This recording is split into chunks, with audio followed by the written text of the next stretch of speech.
This always happens to me. I always end up following two absolutely brilliant, intellectual, strong people, and I'm just an old-fashioned writer, a columnist, a popularist, person who's written a few books, person who's done the most scholarly thing I've done is an excellent paper I can show you that I did on sophomore year on the science of a curveball. So let me begin here to first just look at the question of the impact of religious liberty, on religious liberty, of what is going on now. I will fully state that all three of us have juggled a bit. We did not realize we would be facing today, this very day, the Supreme Court decisions that came down.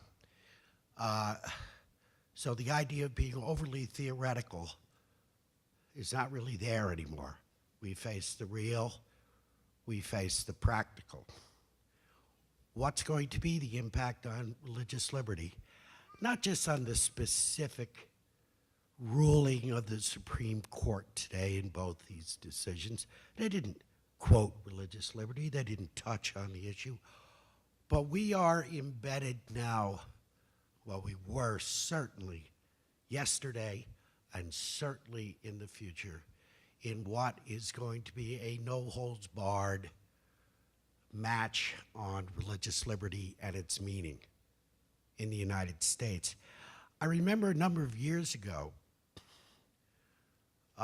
then Archbishop Worrell in Washington, D.C., they had just passed a act that would require that any institution that had any involvement, service, performed any service for the District of Columbia was required to provide full spousal services, coverage and health insurance in every which way to same-sex unions. Cardinal Worrell was interviewed by the Washington Post, which actually gave him the opportunity to give the church's position. We don't know how much longer those days will still be there. And at that time, what I always remembered was what Cardinal Worrell said. He said, when we first started our charitable efforts in the United States, when we founded hospitals, when we reached out to the community, when we did things, when we offered these services, all we were ever asked is, will we serve everyone? And we said yes. Now we're asked what we believe and to defend what we believe or to change what we believe. This is the brave new world that we're coming to. I am an optimistic person by heart. In this, it's difficult for me to be optimistic because we see this everywhere. The church in states where same-sex marriage has been declared legal, the church has already been virtually thrown out of the adoption business. The adoption ministry. Church is simply not there anymore in that ministry because they are not allowed to remain in that ministry unless they will provide full adoption services to same-sex couples. That's one issue. There are a host of others. The Catholic Charities, unfortunately, in one state, simply dissolved. It renamed itself. It was no longer Catholic Charities, no longer connected to the church because it could not provide the services it had provided to the community for years because it again violated local statutes about coverage we're talking about for employees who had same-sex spouses. What we are going to see, what truly frightens me is we see this in areas, everything from Catholic hospitals, Catholic ministry to the poor. It doesn't really make a difference the good that is being accomplished It is whether we, in our teaching, in our beliefs, comport to whatever is the prevailing morality or lack thereof. We were never asked. When the Sisters of Mercy came to Pittsburgh and built a hospital, the first hospital in Pittsburgh, it's a marvelous story. Pittsburgh, the city, such as it was then, had argued, how are we going to start a hospital? How are we going to start a hospital? We should have a hospital. Do you think we should have it? Yeah, we should have it. These 6 nuns came in and built a hospital. Everybody looked around and said, oh, there's a hospital.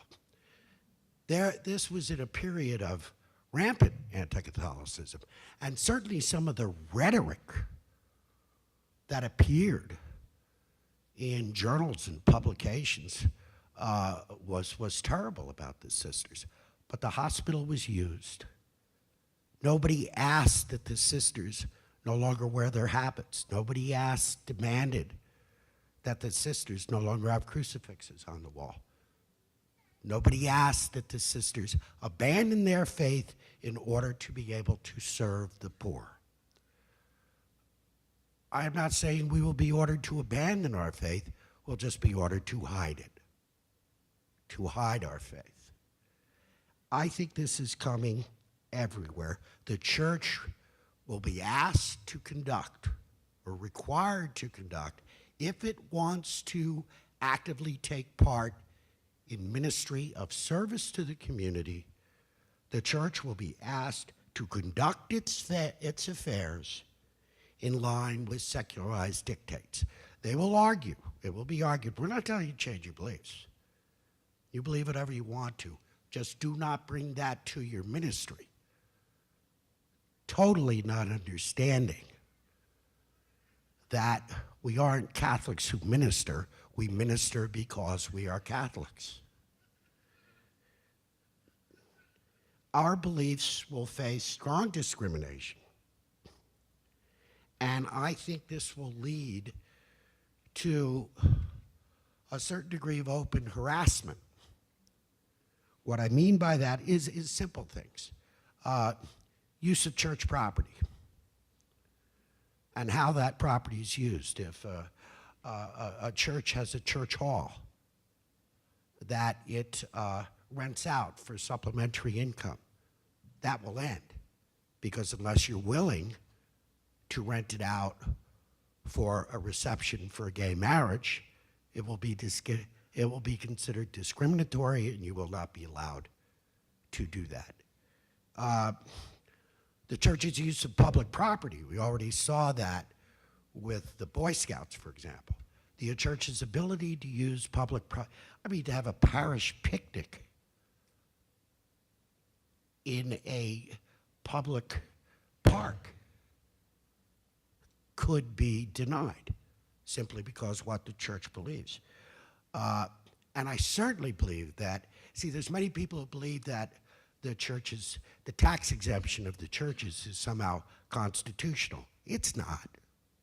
That is not a constitutional thing, that's a legislative thing. And the church could be punished for its beliefs in the area of certainly taxing of church property. The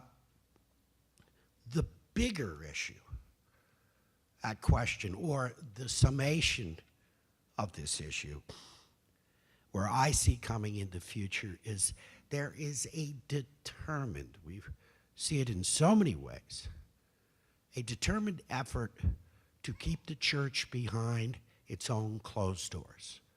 This is where we speak of not freedom of religion, but freedom to worship, where we don't really care if you have your medieval beliefs behind closed doors. Just do not impact on society. Do not attempt to bring these views to the public arena, because you are bigots and we are not required to tolerate those views in decent society. Again, if you think that's manufacturing, look at what's happened in Canada, where church teaching on same-sex Sex marriage is equated with hate speech, and it's illegal. And they will be fined for teaching this. Again, I would just reemphasize what Teresa said concerning how badly we have beaten up marriage in years. And I believe that we have beaten up marriage because of a prevailing secular understanding of marriage, which curiously enough, Teresa touched on it, was effectively anti-marriage. People forget that as little as 10 years ago, the gay agenda concerning marriage was not for marriage. It was that, in fact, there's still divisions within the gay community between those who have pushed for gay marriage and those who consider marriage to be the creation of a patriarchal society that raises sick children, sick families, and sick communities. We know these things have existed. Secular thought, at its best, sees marriage as an emotional bond. We, of course, see marriage as an emotional bond and infinitely more than that, as it's centered in the family. But we have certainly taken the cultural step of separating sexuality from exclusively within marriage. As Teresa pointed out, that is the fruit, if you will, of the birth control culture, the birth control revolution. But what is really interesting is that now we have taken that to its final logical conclusion. We have separated procreation from marriage itself. We've gone to the final conclusion. 40% of the babies born in the United States are born outside of marriage. So therefore, this isn't just an issue. This is an issue of saying procreation, which at least some people would have considered, yeah, well, that's central to marriage. No, it isn't. We effectively have a culture, almost, I would imagine within a few short years, will be up to 50% of babies born in the United States will be born to an unmarried woman. And who will that unmarried woman be? Invariably, if not already, she will become poor.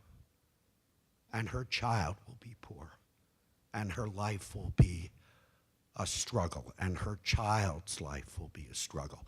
We have created a new single class of the poorest in the United States. And it's single women with babies. This is the new poorest class in the United States. I wish dumb ideas just had dumb results. The difficulty is dumb ideas have tragic results. And that's what we are living with now. And I hope if you'll take anything away from this, you will remember what they said, forget what I said, and I hope that, thank you so much for coming, and thank you so much for listening.